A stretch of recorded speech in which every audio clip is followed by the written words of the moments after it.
Hi అండి, నమస్తే. బిఎన్జి daily ఇన్సైట్స్కి స్వాగతం. మోటివేషన్. 60 దాటిన పెద్దవారందరికీ ఈ 5 చేదు నిజాలు చెప్పనా? 60 ఏళ్ల వయసు ఉన్న పెద్దవాళ్ళందరికీ 5 పచ్చి నిజాలు చెప్తాను.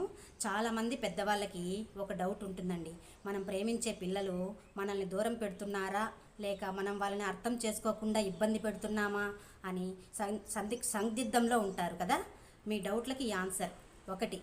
చిన్నప్పుడు మీ వేలు పట్టుకొని నడిచినటువంటి ఆ పాదాలు బ్రతుకు పోరాటం కోసం వేగంగా పరిగెడుతున్నాయి.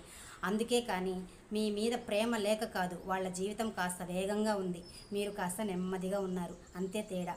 ఈ వేగాల మధ్య తేడానే మనల్ని అని దూరం పెడుతున్నారు అని అపోహపడుతున్నారు.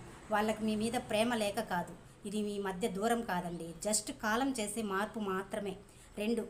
అడగని సాన్నిధ్యం అగౌరవాన్ని తెచ్చిపెడుతుంది. మన పిల్లలే కదా అని అతిగా చనువు చూపించడం, అతిగా శ్రద్ధ తీసుకోవడం, అతిగా జోక్యం చేసుకోవడం, దీనివల్ల మన ఇంట్లో మనమే అతిగా మారవలసి వస్తుంది. మాటల కంటే మౌనమే ఆత్మగౌరవాన్ని కాపాడుతుంది. మీరు ఎంత తక్కువ వెళ్తే మీరు వెళ్ళిన కొద్దిసేపైనా మీ గౌరవం అంత ఎక్కువగా నిలబడుతుంది. 3. మిమ్మల్ని మీరు ప్రేమించుకోవడం నేర్చుకోండి. ఇన్నాళ్ళు పిల్లల కోసం బ్రతికారు, వాళ్ళు ఇష్టాల కోసం బ్రతికారు.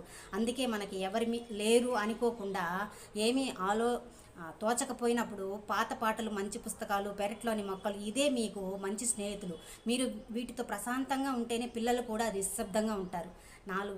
ప్రేమని ప్రార్థనగా మార్చుకోండి. పిల్లల దగ్గరికి వెళ్ళటమే ప్రేమ కాదు, మీ ప్రేమను దూరంగా ఉండి కూడా వాళ్ళకి ఆశీస్సుల రూపంలో అందించవచ్చు.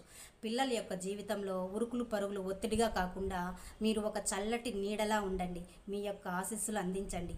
5. బలంతో బంధాల కంటే మనశ్శాంతి మిన్న. ఇక 60 ఏళ్ల వయసులో మీరు చేయాల్సిన ఒక మంచి పని. ఫోన్ కాల్స్, మెసేజెస్ కోసం, విజిట్ కోసం అసలు వెయిట్ చేయకండి.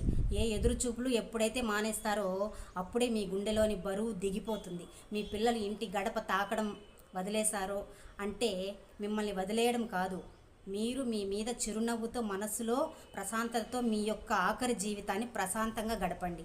లాస్ట్ రోజుల్లో కూడా చాలా ప్రశాంతతను ఆస్వాదించండి. మీరు ఈ మాటలు నచ్చితే మీకు తప్పకుండా లైక్ చేయండి, షేర్ చేయండి, సబ్స్క్రైబ్ చేసుకోండి. ధన్యవాదాలు.